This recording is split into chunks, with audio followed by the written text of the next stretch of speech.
Hello and welcome to the Echo Chamber podcast. My name is Tony Groves and today we're taking apart the dogma. As always, I'm joined by my co-host and creator of an online petition that's calling for doing away with online petitions. Martin, what's that all about? Yeah, absolutely, because they're not getting anywhere. More importantly, we're delighted to be joined in the Tortoise Shack by the brick wall dismantler himself, People Before Profit representative and Dublin City Councillor John Lyons. John, thanks so much for coming on the podcast. Thanks for having me, lads. Good to meet you, Tony. Good to see you, Martin. How you doing, John? John and I know each other. We have been shoulder to shoulder and stuff that you have no interest in. Martin, no one stands shoulder to shoulder with you unless they're 4 foot nothing. When we put up the photograph, you'll see Tony is in the minority here. We are the lads, you know. the bald brotherhood, is that what it is? No, listen, John, thanks for coming over, mate. And I'm going to kick us off because it's something that I actually was out on Sunday morning down in Clontarf, running along, and there was these signs everywhere saying climate chaos, and your face looking down at me. You were involved in the speech last night, wasn't it? The event was last night. It was, yeah. We had a meeting down in Fairview. We've a piece of legislation, Breed Smith, in the Dáil tomorrow, actually, during the afternoon at 3:30. It's going into second stage, which is basically asking the government to issue no further exploration licences for drilling for oil gas around the Irish coastline, because to be honest, look, if we're to take any real action on climate change, the first thing we should do is stop issuing new licences for exploration and then start to tackle in an integrated, holistic way the things we need to tackle in terms of agriculture, particularly public transport, just looking at proper building standards, which we can have a bit of a discussion around. So this is it's a modest proposal, as was said last night, but I think it's an important one because it'll give us an indication about how serious the government are, because we had the Taoiseach in Europe recently who was grilled by a European Green politician, and he admitted in response that we are laggards on climate change, and that's all well and good. It's good to have a little bit of honesty, but we need to follow through. We need to actually see if the government's serious about meeting our climate change obligations under Paris, which we're not so far. We're not serious in any way, shape or form. We're not serious, and we were lucky to have Sinead Mercier in here from the Green Party. We referred to the Keep It in the Ground, the bill that you supported by you guys. It's about building that consensus that it doesn't make sense to strip line the earth to take oil out at $50 a barrel when it costs $90 to get it out. These are simple things. Now that's the economic idiocy of it, never mind the environmental damage that you're doing to do that, especially I understand what you're saying, but the other killer for me is, and it happened again this week, Martin, you pointed it out, was that Leo came out before that he was taken to task by the MEP. He came out and said, we're going to do something about climate change to avoid the fines that we know are coming. The fines are coming. We've admitted that we're going to be fined from 2020 for not reaching our carbon emission targets. He did that again this week. What was it he decided to get out ahead of? Bogus self-employment. He came out yesterday with this tweet about the self-employed the self-employed entitlements awareness campaign week. Let me tell you what your entitlements are. Self-employed are, you're entitled to fuck off because you're not going to get a single penny out of anybody, and you have no security of employment, none. So it's a whole scam. The entire thing is a scam. But he does tend to come out ahead of these things. And he came out with climate change, and Sinead was telling us that Breed had the sea change. Breed had the sea change on what to do with whatever there is off the coast of Ireland, in that it is better to leave it in the ground. But that wasn't always the position. No, and I think that's what we have to, we have to have that discussion as a country. I think around Rossport at the time, in terms of the community up in Mayo that was fighting against Shell, a lot of the time was to say, well, this could be used for the benefit of us, of the people. Yeah. Well, actually, the conversation has now moved on about, well, should we actually extract, should we use our resources, or should we keep it in the ground?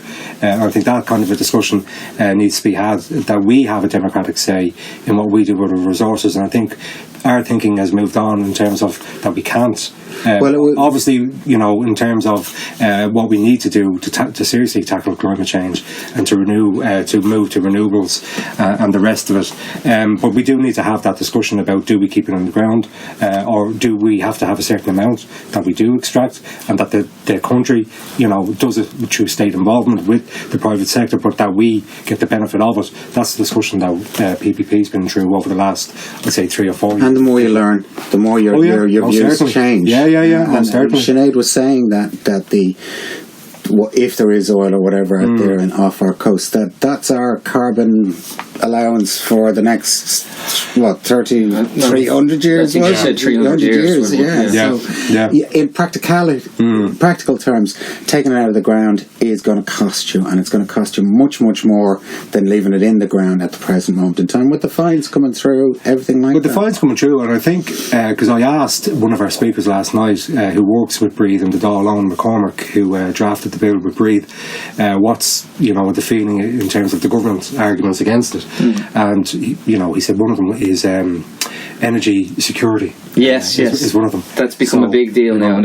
So apparently, the Irish political class are going to completely shift their position. So from now on, anything that we extract is going to be for the direct benefit of the people, not going to be extracted by Providence Oil. So they're going to redo all these contracts that they've redone with all these people over the years, where we get absolutely nothing, they get everything. They're going to rewrite all of these. Supposedly so. So their arguments are they sound plausible, but when you ask at least one question in response, the whole thing falls apart. It's funny, John, because if we'd heard that answer 10 years ago, we'd been delighted, wouldn't we? We'd have been delighted that we were going to. No, we would have, because our views on climate have evolved. Because we've seen what actually we're starting to see the real effects of climate change. There are more. They call them climate events now. That's undeniable. We have more flooding events. We've more. Our 1 in 100 year floods are actually one every few years now. Floods. These kind of things are actually more visible to people. And we did have, just to give them a mention, the Not Here, Not Anywhere campaign. We had a speaker, Stefan, from that. They're a grassroots group here in Dublin that meet in Parliament Street every Monday at 6, and they're doing good work as well. They've just been up running since July of last year, and they're all environmental activists, and they were very good. So they're going to be joining us outside the Dáil tomorrow at 1 p.m. Right. There's a protest to highlight the second stage of the bill going through at 3:30, or the discussion beginning anyway. So they're a good group who have done a lot of work actually in terms of contacting the TDs, and it's important work that when you contact through email and phone call TDs, you make them aware.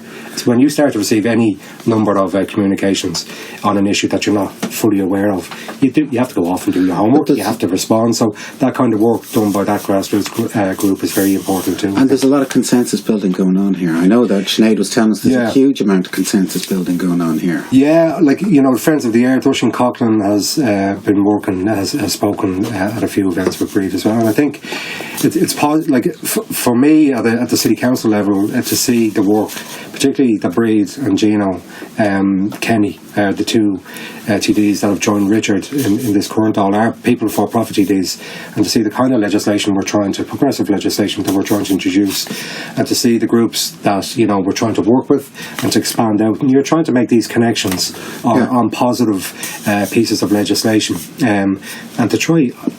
My sense of it is that we're trying to build a movement, a progressive movement, and there's many different constituent parts and people out there who want to see real change in this country, and it is about that. It's about trying to make those connections and network with these. Well, we have more in common than we do than separates us. Far more in common than separates us. And Richard would make this point in the past that when during the election campaign 2016, there was people were having a right go.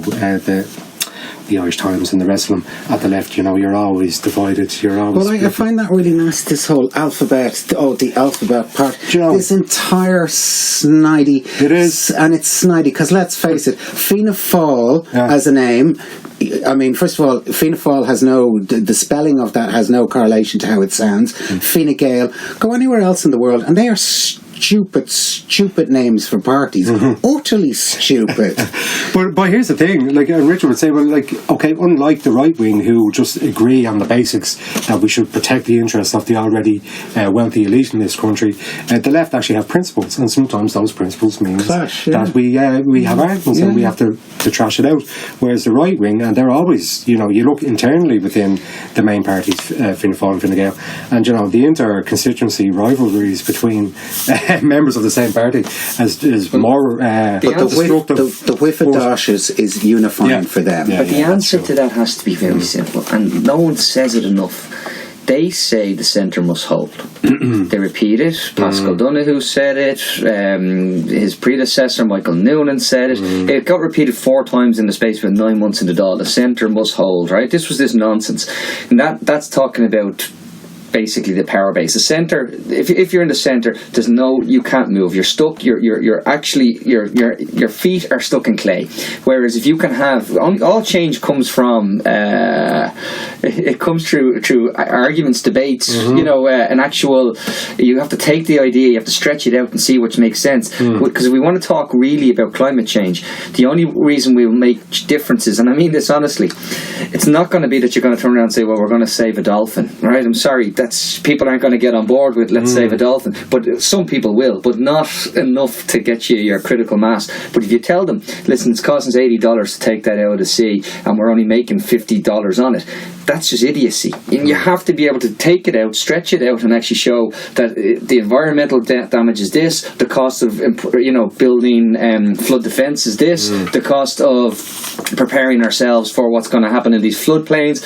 We've made all these planning decisions that we're in difficulty because they're built in floodplains. We need to retrofit these areas. I know, but look, we had the spatial plan, and I'm looking at these people. Last night it was on Tonight TV3, and they're talking about spatial plans, and I'm saying to myself, you can't fix a freaking seawall to stop the water coming in on top of people, and you're talking about planning 15 billion or 1.5, whatever the bloody nonsense is. It's just talking points to keep the monkeys chattering. They have no concept. There is no future planning. They don't plan past the next election. No, and unfortunately for the listeners out there, that's the reality of it. Yeah. It really, let's just take, for instance, the Cross City Lewis and the traffic issues around College Green. And you look at it, we were presented with a plan over a year and a half ago in terms of the pedestrian eye, and I'm in favour of having Grattan's Parliament having a beautiful piazza, a space for the people within the city centre. But we were asking, what is the actual traffic management plan? What are you proposing by way if buses can't make their way through College Green? What are we going to do? And the plans were presented, it was about a year and a half ago, and we thought they were just the first draft, but they actually that was the City Council's submission to Mbog Pranala. Now that hearing has been delayed, but it'll come up again by the end of the month. But in terms of, you asked the question, surely we were having conversations, by we I mean the City Council, with the Cross City Lewis people, with the National Transport Authority, to actually plan this out properly, stage by stage, when the carriages were coming on stream, when you were getting their 55 footprints. No. And you look at it and you're there thinking, oh my God, am I losing it here? Or how can we not just plan these things rationally? And it's just not. People, and one of the things I want to talk about is local government, because the way it's structured, particularly with the elected representatives, it's seen as a part-time role. And in my opinion, you're either, as a councillor, it's a staging post. For a lot of them, they hope to get to the Dáil. That's right, doing their time. Or you're sweeping up the local casework for your TD, your party colleague.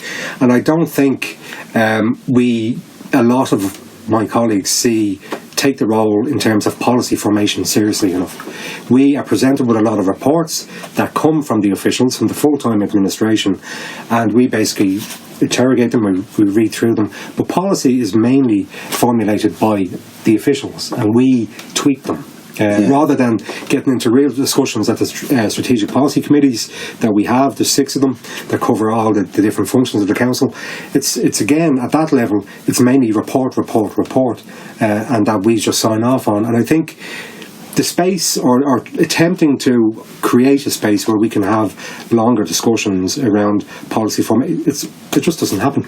Yeah. And I don't know if that's because of the political composition of the council right now, which maybe I was been naive in 2014, but if you remember back to that time, the height of the anti-water meter protests were going on, particularly in my constituency down in Cork as well.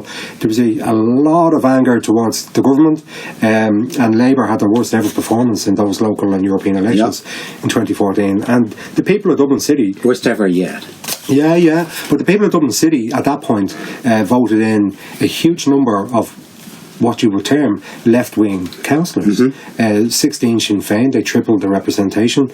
We got in 5, and you had others on the left who did well. So we actually had, I thought, an opportunity there to begin to shift the direction that Dublin City Council had been travelling in for the guts of 20 years since the change in the structure of Dublin City, the corporation in 1990, but it just hasn't happened. We've had an arrangement between Sinn Féin, the Labour Party and the Greens, and Sinn Féin had opened the door to doing a cross-party with Fianna Fáil and Fine Gael in terms of opening up to everyone to be involved in this arrangement, and Fine Gael and Fianna Fáil said, no, we're not touching you. And unfortunately, because they were willing to do that, nothing really has changed in Dublin City Council over 3 years. Nothing radically has changed in terms of policy. We haven't done anything on housing, and I mean that it's shameful. We've done nothing on housing, and it's utterly dispiriting. Every month we get a new round of homelessness statistics, and every month we wail about how terrible it all is.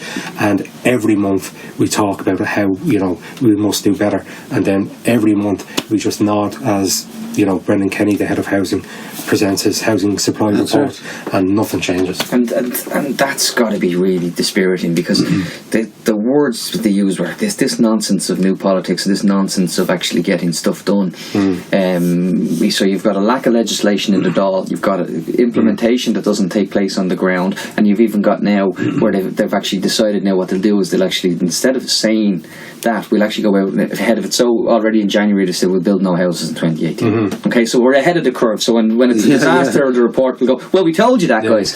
So, but when it comes to something like Dublin City Council, and this is something that we've had this conversation, is there a need for a directly elected mayor? Yeah, this is a very good question, Tony, because we've had I've attended a couple of seminars over the last 3 years on this very issue, organised down in All Hallows through DCU on the idea of it. And I think, it depends on what proposal comes to us, because what you have right now with the first thing we were told when we were at our first council meeting in 2014 was that the city manager is no longer to be referred to as the city manager. He's now the chief executive officer, right? The CEO of the council. Business speak. Yeah. And a lot of the functions of the council are now executive functions, i.e. they're the sole preserve of Owen Keegan. And I don't want to personalise it, because it could be anybody in that position, but the top guy there in Wood Key. So, and the reserve functions of the elected members have kind of diminished over time. So if we're to have the idea of a directly elected mayor sounds very good to a lot of people, myself included, but the devil will be in the detail of how he would structure it. And what his remit is, and what his exactly. actual... Like if it's just a figurehead that comes with no... and gathers more power around them with very little input from elected members and from the people of the city in terms of accountability and proper consultation, then you're just putting a nicer title on a bad situation. I read this just before we came on. You have a very interesting insight into what gets done in the council. So tell us what that little question and answer is about, Sean. Well, Martin, I'm kind of conscious because I have a motion on the CLAR on the agenda for over a year now, which is in relation to Dublin City Council's contract with Hewlett Packard, which HP unfortunately supplies most of the infrastructure, the technology that allows the State of Israel to fragment, to control the Palestinian population partition of the West Bank and Gaza. And so the motion is basically saying that we need to sever our contract with HP. They provide us with the laptops, but more particularly data storage is the big thing that we have a contract with them. So I wanted, before we get to that motion, because that motion could pass, I think the numbers are there because we had a very strong pro-Palestinian sentiment around the flag being raised in May of last year. But my fear is that the motion will be passed but won't be implemented. So to get ahead of that, I asked a question that I received an answer to last night in terms of, since this new City Council term began in 2014, can I get a progress report on every motion that the elected members put there by the people of Dublin City have proposed and passed since that time? Can I get a progress report on the implementation of those motions? And the response I got last night was basically to say, well, look, you're looking for a lot of information there. We just don't have the staff. We've endured a number of reductions to our staffing numbers and our resources. It would require more staff working overtime to get you that information. So they're deliberately keeping us in the dark. You're left going month to month, just tipping along, thinking that once you get your motion passed, that's great, you feel good. Andrew Keegan, my colleague for Dublin North West here, up the road from here, he had a motion passed to talk about raising the income thresholds for public housing eligibility. That passes, but what happens? It'll just sit there. It goes to a subcommittee. There was another motion. I had a motion down in terms of the Oscar Traynor, the PPPs that we have at the moment. O'Devney, St Michael's and Oscar Traynor. It was roundly defeated, but another motion a few months later by a colleague of mine, Isla Shrine, was kicked to the Housing SPC. They didn't want to vote on it, so they amended it and they sent it off to the Housing SPC, where it's just going to be buried. So we've been deliberately kept in the dark about what motions have been passed and have they been implemented, and my sense of it with most of them is that they haven't. They've been kicked a touch. So what effect are we actually having? And I think we need to question ourselves, those of us who want to make a difference at local government level here in the capital. What are we actually doing here? Are we just giving cover to a dysfunctional system at local government level? And I think we are, unfortunately. We've said that, like, you're in a silo in effect. Okay, so when you're in a silo, you get your implementation, you get your plan, it's come down, it's delivered to you, and you move it on, and you don't know in the other silo whether it was delivered or not, and you don't actually know. So I'm not saying that a directly elected mayor is going to change all that, but I am going to say what I always repeat: what gets measured gets done.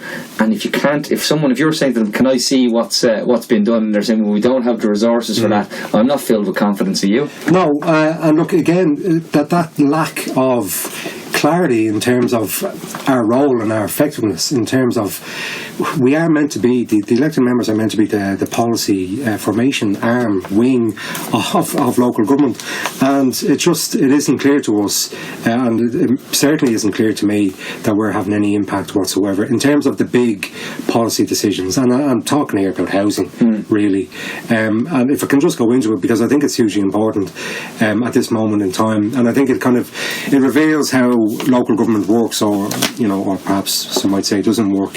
We, back in 2015, were asked by the housing department if we could allow them to put 5 sites across the city of Dublin out to the market for expressions of interest, to see if they're willing to develop these sites. And when we asked, well, hold on, why are we doing that?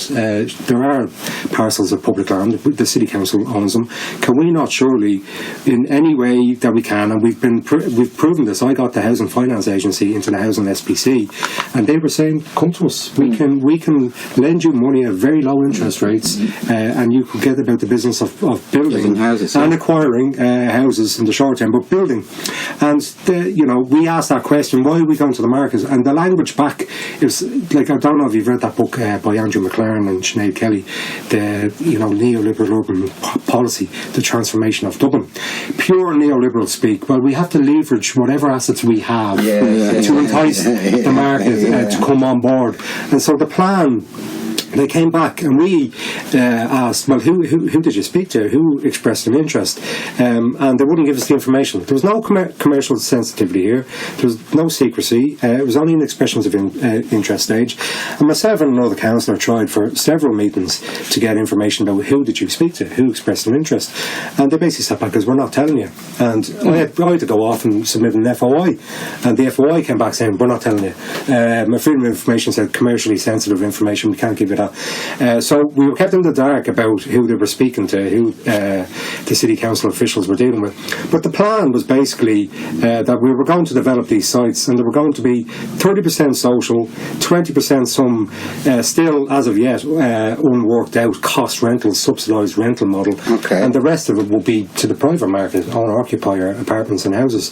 And that's a pretty poor plan now. That's a PPP. But the reason I mention it is that was 2015, that was first floated to us. 2015. I tried subsequently at the full City Council meeting and in my own North Central Area Committee meeting to have that stopped and to have public and affordable housing, to change the ratio. And it was roundly defeated each and every time. But my point being that it's nearly 3 years since that plan. And where we're at right now, because I'm on the local Oscar Trainer consultative forum, is that we're at the pre-qualification questionnaire stage. So we haven't even got. There's not a shovel in the ground even. We're not even close. Even a bad plan hasn't even begun. They haven't even painted the lines on the grass. You know the lines that paint on the grass. Stop. Look, and we were given in January of last year. Jesus, we were given a timeline by the housing manager at the time, which said that they were hoping construction would begin in 2019, and that quarter 4 of 2021 that the first houses and apartments would be ready to be moved into. Yeah. And there was uproar. You're talking about a plan that came to us in 2015, and you're talking about 6 years hence. And it was withdrawn. They said, we'll come back to you with a better and improved timeline. And they haven't.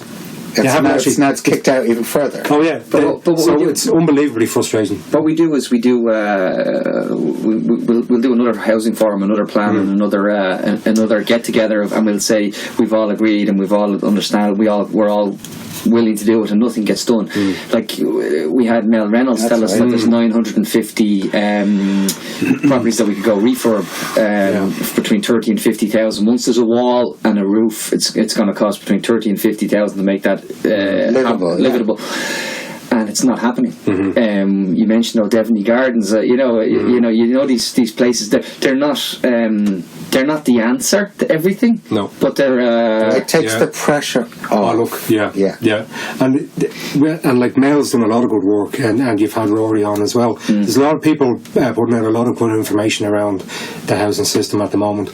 But if you look more generally, and this is like the people who run the city are patient people, and they have plans which I think long term they have certain ideas of what they want to see happen. One of which is that the housing stock of Dublin City, a lot of it they say is old. It is. It's decrepit. Some of it is. It's maintained poorly. Most certainly, a lot of it. And that one of the options that they have would be to knock it all down over time, and that it would all be regenerated, but regenerated on the current ratios. So where you have council flat complexes of 100%, that it would be knocked down, and you'd have the 30% social, and the rest of it is gentrified. Yeah, now there was, there's a reason behind this, and I put this up on Twitter not long ago. Simon Coveney was on Pat Kenny, and they were talking about housing. This is last year, maybe the year before. And Simon Coveney said, we don't want to build council estates. It breeds discontent. He referred to ghettos in a way. No, basically, they're not Fianna Fáil or Fine Gael voters, so no, we don't want to do this. And everything else from that point, right, and I'm going to be dead straight, is bollocksology. They don't want to build houses. No. Bottom line, they don't want to. They don't want any. They don't want. They look at council estates, and what they think straight away is Jobstown. And that's it. They don't look at the thousands upon thousands of council estates that raised hundreds of thousands of Irish people who are hugely productive members of society who built the rest of the freaking world. As far as they're concerned, they're not our type of people. Pretty much, yeah. Look, it's been a 30-year assault on the very idea of what is a public good, social housing. It's been, and to be honest, it's worked. I know there's been reports that show that there's a huge stigmatisation towards social housing within broader Irish society. I know in my own area, 68 units down in Beaumont, Thornwood, were taken over by Tua because the developer didn't think he could sell them for a profit on the open market. And there was a massive amount of opposition locally to 68 units, right, that were going to be run by Tua, the approved housing body, but allocated from our city council list. And so all of the councillors in the area went to a meeting of over 200, and there was talk of ghettoisation, of crime levels increasing, and all of this. And you just see the effects of all of that rhetoric from government over years has worked. I had it in my own area. Yeah. They proposed to build 60-something social housing, and first social housing built in the town since Jesus was a boy. We have a very low density of social housing in Ashburn. I mean, really, really low. And this county council, this Fine Gael county councillor, was literally behind the haystack with the pitchfork. They're not this othering, and we've spoken about this huge othering. They're not the type of people, high crime, burning cars, hoodies, this completely off the wall stuff. Ashburn is such a mix. That's why I wrote an article and said, look, don't mind what he says. Come on in. You're welcome. Oh, it's dangerous when anyone starts to talk about people in the abstract. These people.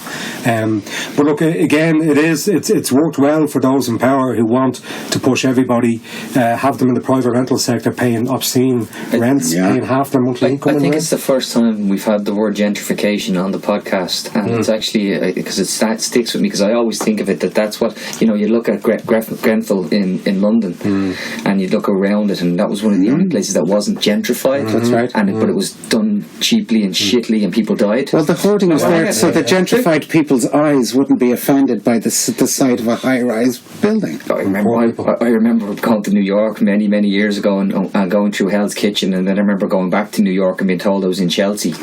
Right? Do you remember that? Do you remember they changed the name? And we're sitting on Ballymun Road, but around the corner it's called Ballymun Avenue, but it's actually now called Glasnevin Avenue because they changed the name. They actually did change the signs. The road signs are all changed to Glasnevin. Now we want to talk about gentrification.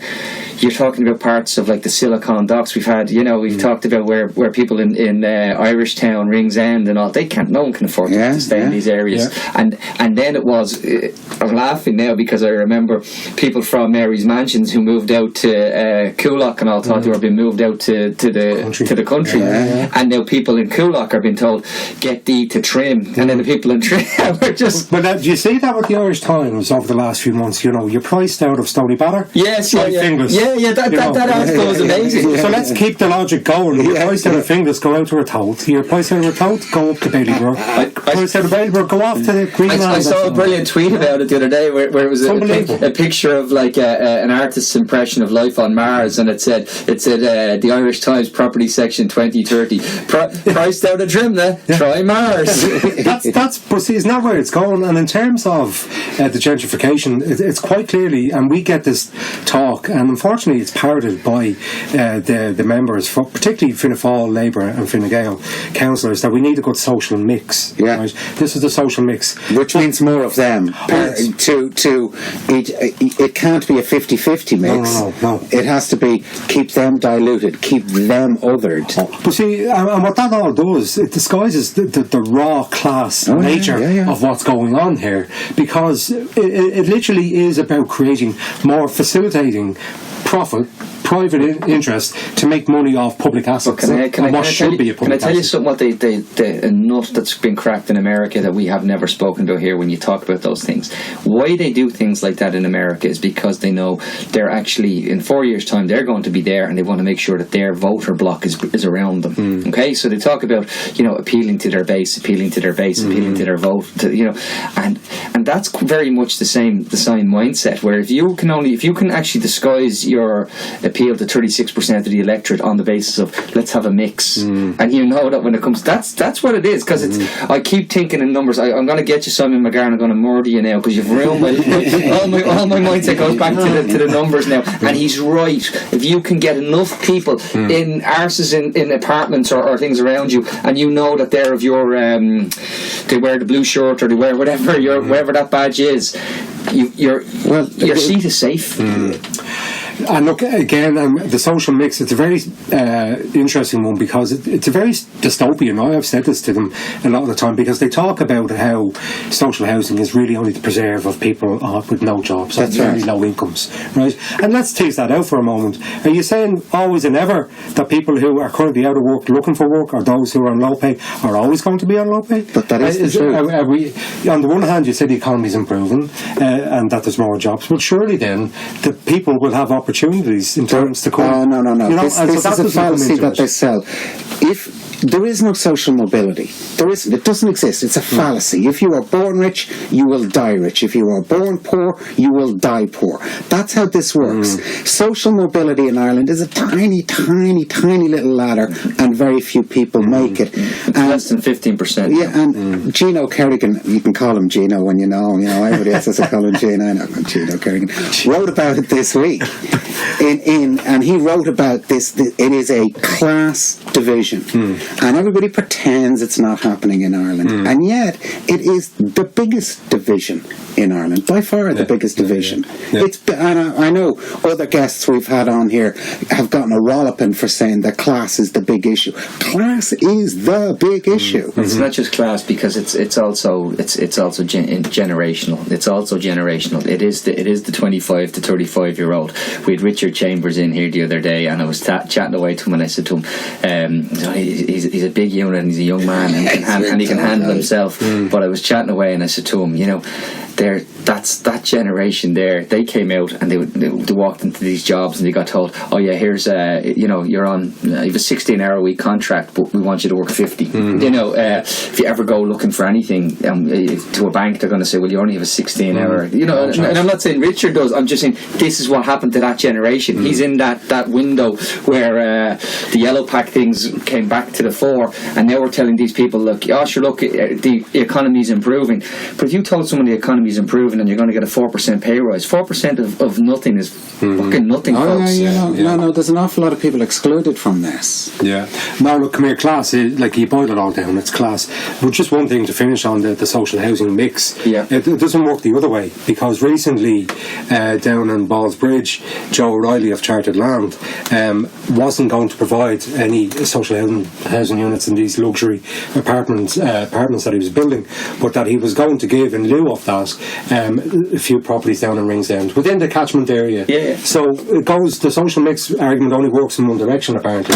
So when you want people with more money on living beside people who are in social housing, but when it comes to the fancier apartments and having some social mix there, in terms of having some social housing in the more luxurious areas, not a bit of it. So it's all about segregation as well when it comes to that. And it's class power at the end of the day. They dress it up with all these different arguments. Most of them, don't hold water when you actually try to argue it out. They just don't.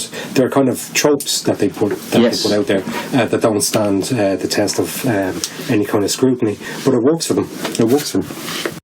Talking about segregation, John, you're big into Moore Street, and I mean, I understand that there's three Northsiders here.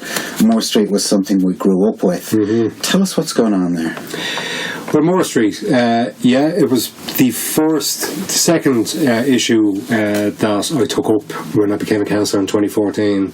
I met with Jim Conley-Hearn and another campaigner who wanted to brief the 5 people for-profit councillors on what was happening in terms of Moore Street. Because, as many people would know, many of your listeners, that when the GPO garrison, when the GPO was in flames, having been bombarded during the Rising, the garrison made their way from the side of the GPO into Henry Place, around into Moore Lane, and ultimately they burrowed their way into the terrace there in Moore Street, beginning at number 10, the entry point, and they surrendered at number 16, Porrick Pierce. It was agreed, the Army Council met and agreed to surrender when they saw the civilian slaughter. So it's a hugely important site. Obviously the GPO is iconic, but Moore Street itself as a battlefield site, which was the High Court designation of it as a national monument last year, was hugely significant.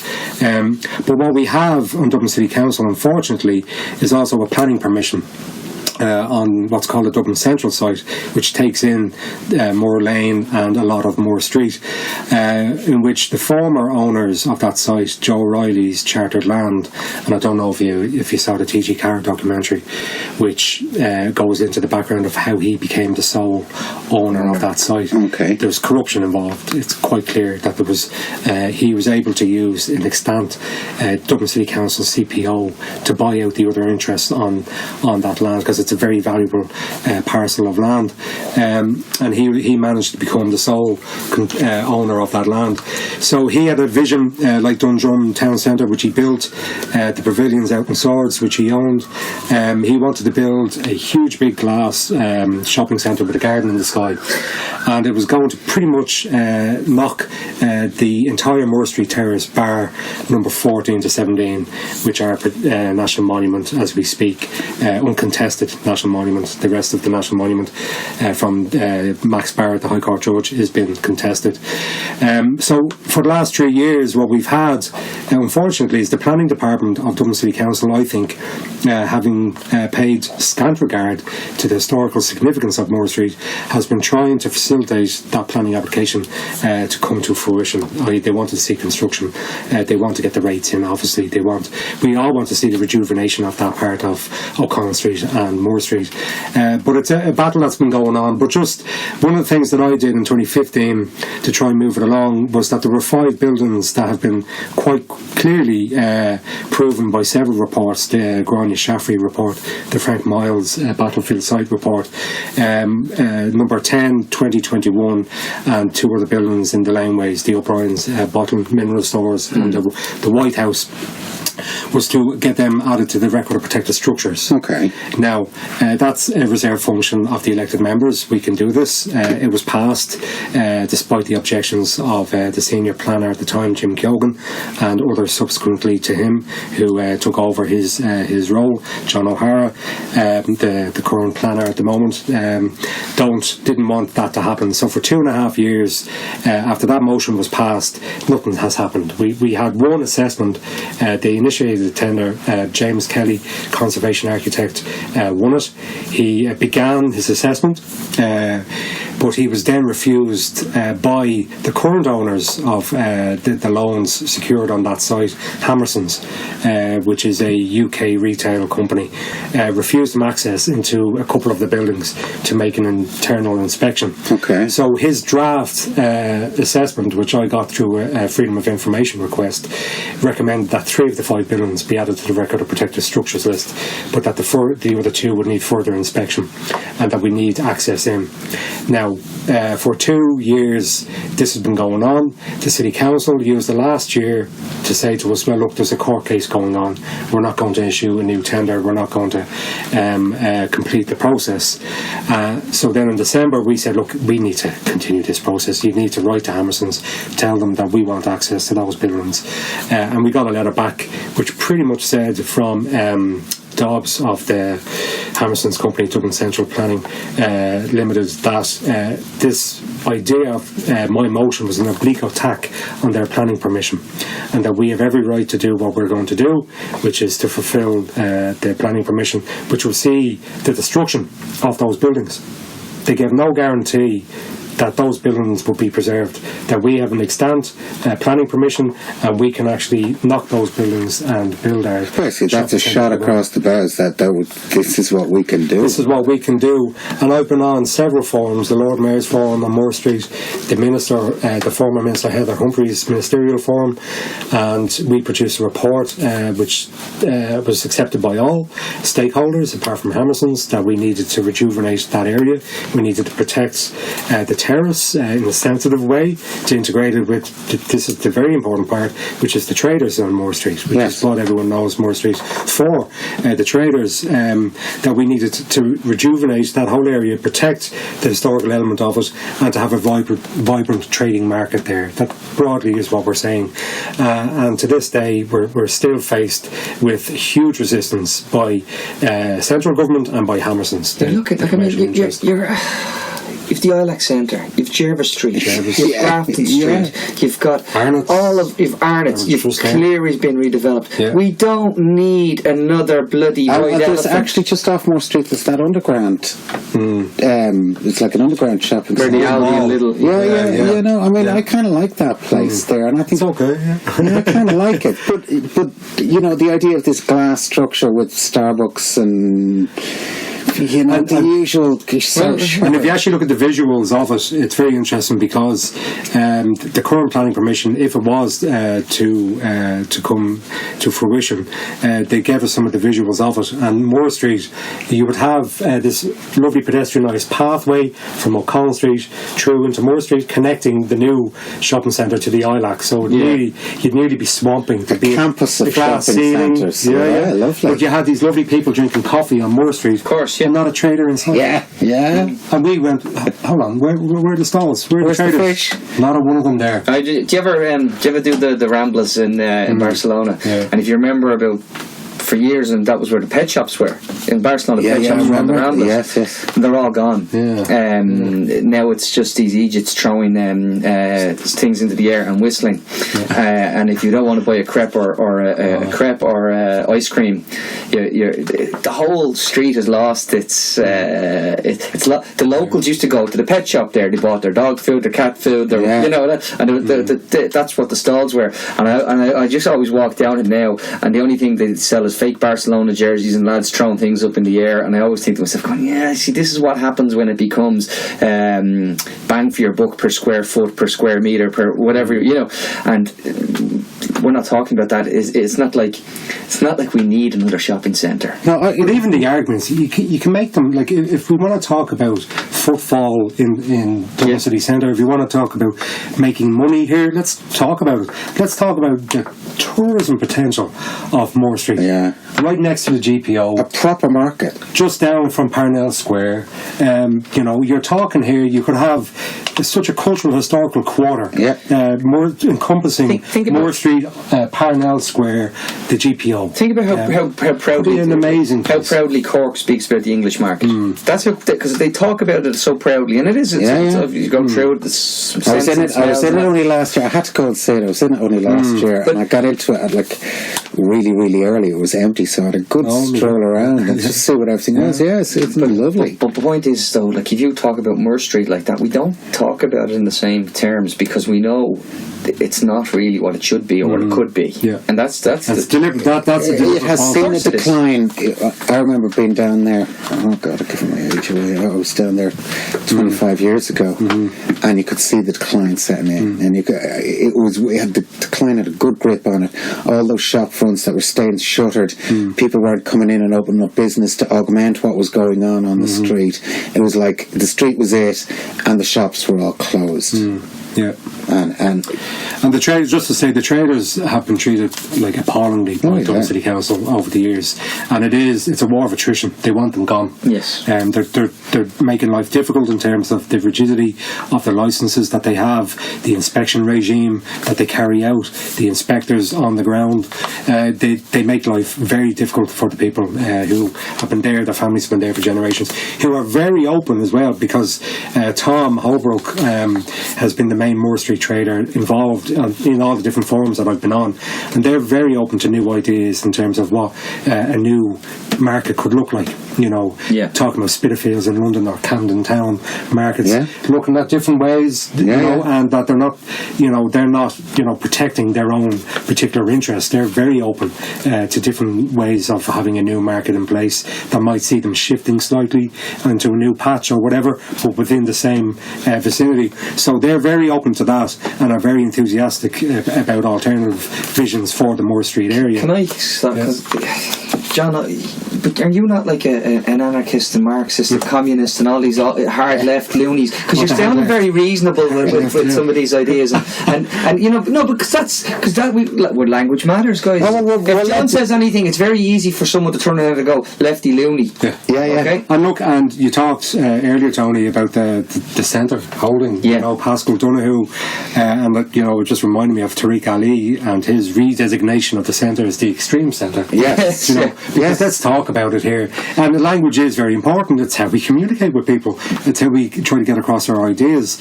And if you look at what the centre has been responsible for here in this country over the last 10 years, you know, we could go back to the Celtic Tiger, where there was rising inequality, but there was, you know, plenty of free money credit being thrown around, which kind of masked the structural inequalities at that time.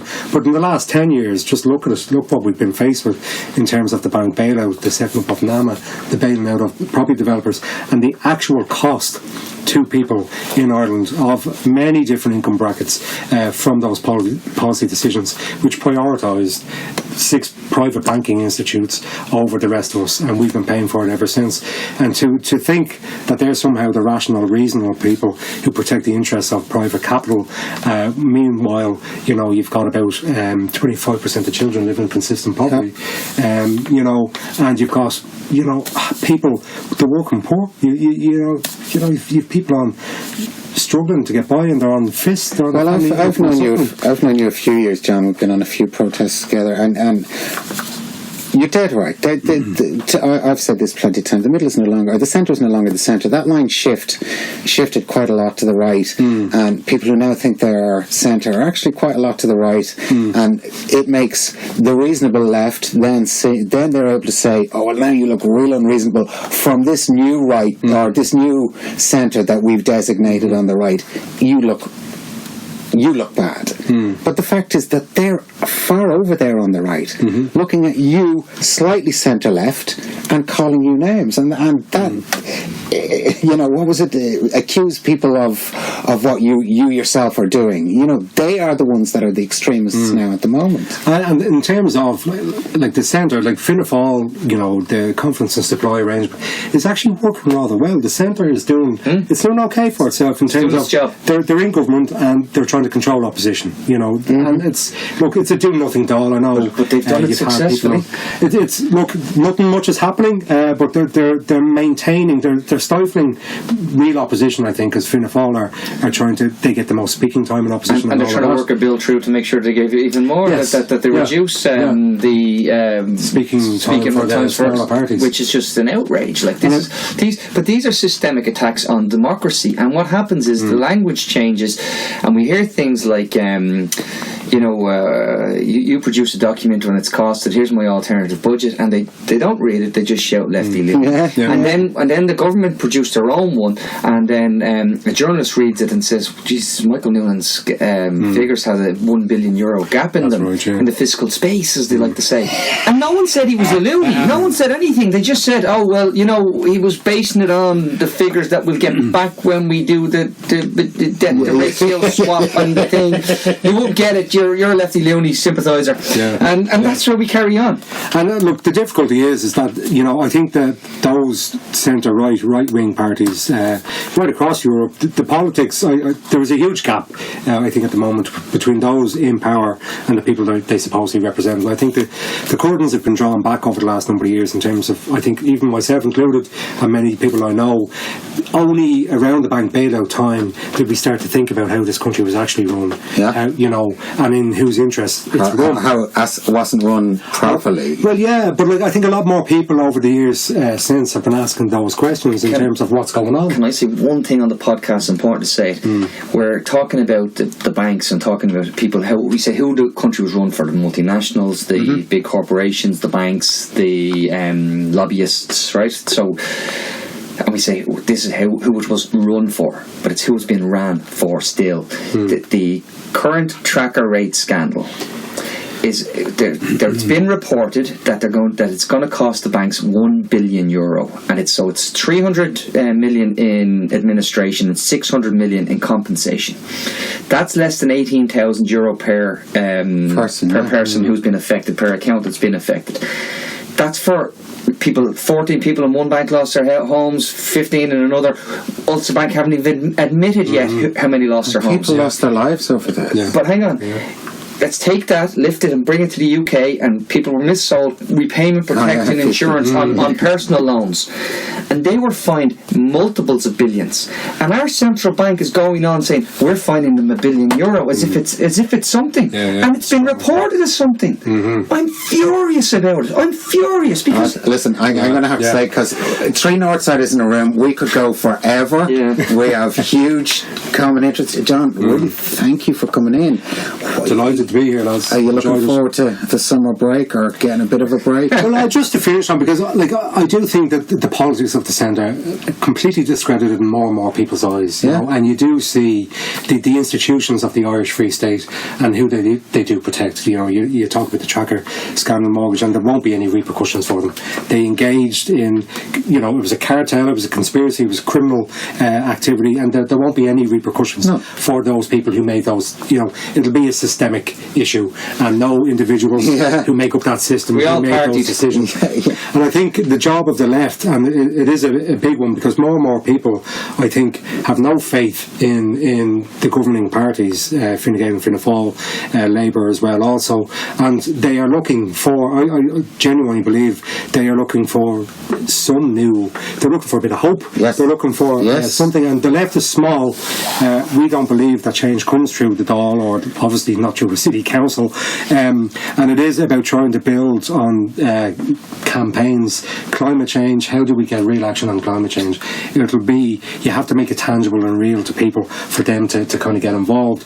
Action on housing, why haven't we had a massive campaign on housing? Because it's very particular to each and every individual couple or family. It's a private issue, but we still need to work at generalising out from each individual circumstances and try to connect people who are struggling, you know, to get on the property ladder, who are paying high rents, those languish on the local authority list, and those who are homeless, and the health system too. We've a Still Waiting campaign where we're trying to, you know, connect the various disparate join the dots. health campaigns. We've spoken about this on that, and we actually, this was part of the premise for our podcast was to join the dots. And look, and you've had great speakers on who are, you know, doing great work in various different areas, and I think it is, you're bringing different voices from the wider left milieu together to have those conversations. And I think those spaces that we create, the National Homeless and Housing Coalition that's having the national demonstration on the 7th of April, has a lot of trade union support now, as well as political parties and the advocacy groups such as Focus, Simon, Peter McVerry and the rest. It is just that. It is, you know, because when you look at the Dáil arithmetic and you look at the number of councillors that these mainstream parties have at local government level, you're not going to change it that way over the short to medium term. So it has to come through, whilst you still engage at that level, it is about campaigning. Ultimately, I agree with you, but I also think that there's a lot of countries where these parties thought that they were never going to be shifted, and then all of a sudden something changes in the zeitgeist and they're gone. Never to be heard of again. And the likes of Fianna Fáil, Fine Gael, who have been in other countries, get wiped out. And the idea that they're there and they must always stay there, nonsense. It could change any election for any reason, and they go, once out of power, that's it, they're gone. Well, historically, just on that, they are, like Fianna Fáil and Fine Gael used to command 78% of the electorate support. They're now around the 52%. So the trajectory is going in our favour, in favour of the majority, and against those parties who have dominated the 2.5 party state that we've had.